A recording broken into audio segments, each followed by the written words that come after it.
Welcome to the Classic Soap Operas podcast, where we dig up all the forgotten gems and, well, the scandalous sagas of daytime television. Today, we are pulling back the curtain on a show that was so provocative, so ahead of its time, that its own network actually tried to wipe it from existence. I'm not kidding. This is the incredible story of Where the Heart Is. So, what does happen? Well, it's a question that really gets to the heart of this show's short but truly explosive life. The answer? Oh, it involves adultery, murder, split personalities, and a major network that was absolutely terrified of what it had created. So let's dive in. Let's start at the very beginning.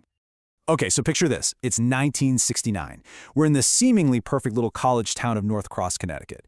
Looks idyllic, right? But behind the closed doors of the Hathaway family mansion, a storm was brewing. And this wasn't just any storm, it was one that was about to rock the entire foundation of daytime television. Now, to really get just how shocking Where the Heart Is was, you got to remember what was going on at the time. We're talking the late 1960s. CBS was, the home of these super safe, really conservative soap operas. But here's the thing, they were losing the ratings war, and losing badly. They desperately needed a weapon to fight back. And this show was that weapon. The network basically decided to fight fire with fire. They created a show specifically designed to go head-to-head with the racier, much more popular psychodramas that were airing on the other networks. It was a huge gamble. A direct shot across the bow of everything traditional daytime TV stood for. And the contrast was, well, it was stunning. Think about it. While the rest of the CBS daytime lineup was all about simple morals and traditional family values, Where the Heart Is was just serving up a buffet of unabashed adultery, out-of-wedlock babies, and yes, even illicit family relationships. It was faster, it was way more irreverent, and for a network like CBS, this was practically an open rebellion against their own brand. So who was at the center of this whole firestorm? The Hathaways. We've got 3 adult children, all of them living under the shadow of their recently deceased and incredibly domineering father. And let me tell you, this family wasn't just troubled, they were a full-on ticking time bomb. And let's be clear about something. Judge Hathaway might have been dead, but his iron-willed, super repressive influence was anything but. Each one of his kids was psychologically scarred by his impossible standards. Their entire adult lives were basically a direct and usually disastrous reaction to that upbringing. Okay, so first up, we have the eldest, Julian. On the surface, he's this respected literature professor. Underneath, an absolute mess. He never got the approval he craved from his father, so he went looking for it in all the wrong places. And by that, I mean having affairs with his students, and even marrying his own son's ex-girlfriend. Yikes. Then there's Kate. She's the middle child, the quote-unquote sensible one. She's even trying to follow in her father's footsteps by going to law school. But underneath that very composed exterior was a woman who was just on the verge of completely shattering. She's this really sympathetic character, and oh boy, was she about to be put through the emotional ringer. In rounding out the trio, you have Allison, the total black sheep of the family. She's this snobbish, self-proclaimed, liberated feminist who shows up in the very first episode for her dad's funeral with her sister Kate's ex-fiancé on her arm. So yeah, the family drama literally starts at minute 1. No warm-up needed. Okay, so with a family this messed up, you can probably guess that the storylines were absolutely bonkers. It's like the writers got that psychosexual melodrama memo from the network and just ran with it.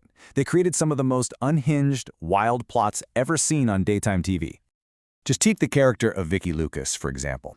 This woman was not a slow-burn villain. No, she was a 5-alarm fire of pure chaos. In a ridiculously short amount of time, she seduces her ex's dad, fakes a pregnancy to trap him, crashes her car, miscarries but then fakes paralysis, pushes a rival down the stairs, putting her in a coma, and then tries to unplug her respirator in the hospital.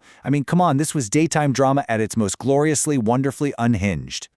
And the show just kept pushing the envelope, again and again. One of its most infamous storylines involved the Jardine family. It centered on a sister's obsessive, really illicit attachment to her own brother, and it just spiraled into this awful tragedy. When he finally rejected her, her response was swift, brutal, and all caught on camera. She literally ran him down with her car. But maybe the most tragic story of all belonged to poor, sensible Kate. Just listen to this devastating chain of events. First, her husband gets amnesia. Then she adopts this sweet, mute little boy who saw his own father get murdered. And then that little boy dies in a tragic accident. It was just too much. It pushed her right past her breaking point. The grief was so intense that she developed this brash, kind of wild split personality named Betty. It was just this harrowing story that really drove home the show's main theme. Even the most stable person can shatter if you put them under enough pressure. So with all this insane drama, you think the show was a massive hit, right? Well, yes and no. The story of how it got canceled is honestly just as dramatic as anything that ever happened on screen. And here's the really frustrating part. The show actually had healthy ratings for its entire run.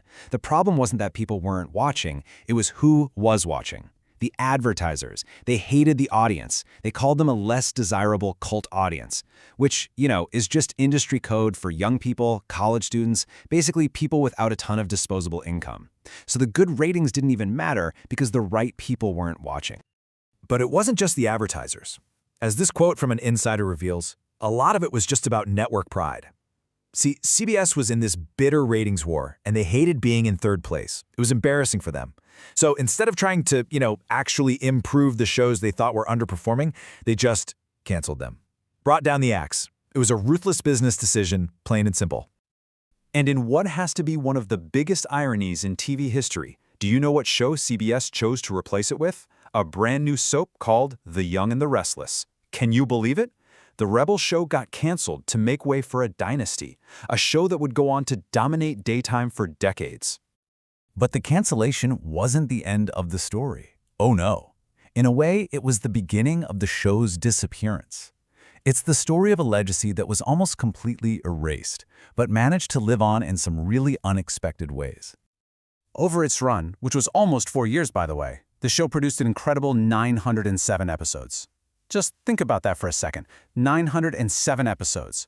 A massive body of work filled with all that incredible drama we were just talking about.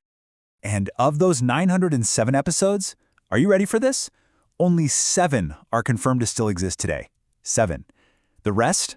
They fell victim to that common and just heartbreaking practice of wiping expensive videotapes so they could be reused.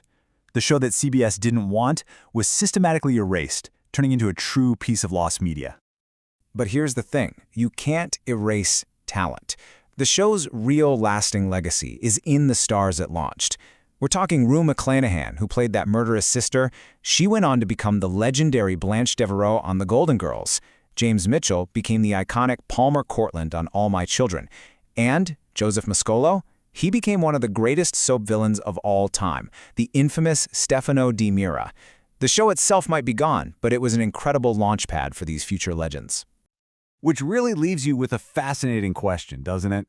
I mean, today we're so used to edgy content on streaming and cable, but could a broadcast network today in the middle of the afternoon ever get away with a show this unapologetically dark?